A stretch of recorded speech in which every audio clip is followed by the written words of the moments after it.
गोटे के पैर छू के प्रणाम करे छी। आई रोशन भैया के एगो और लोकगीत जे रिकॉर्ड भेला और आई शाम के 5-5:30 बजे रिलीज हेते।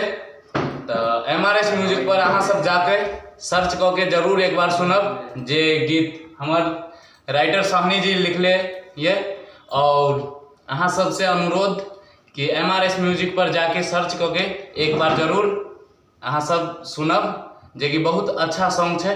आउ तो अहाँ सबके एक बोल सुनावे के चाहे छी। जी भैया तो सुन लिया। Presented by MRS music.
तो ये छल मुखरान सबके बीच छोट छिन पेश के लिए जरूर एक अहाँ सब प्यार दुलार आशीर्वाद दियो।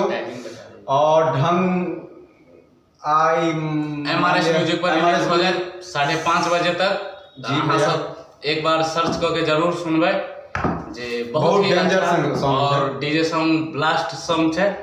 तो अहाँ सबसे इतने विनती कि अहाँ सब MRS म्यूजिक पर जाके सर्च करके जरूर एक बार सुनब और सब्सक्राइब कर देवे चैनल के कनी, क्या कि नया नया अपडेट हमार मिलत अहाँ सबके MRS पर। एक से एक डेंजर अपडेट पर डे मिलत।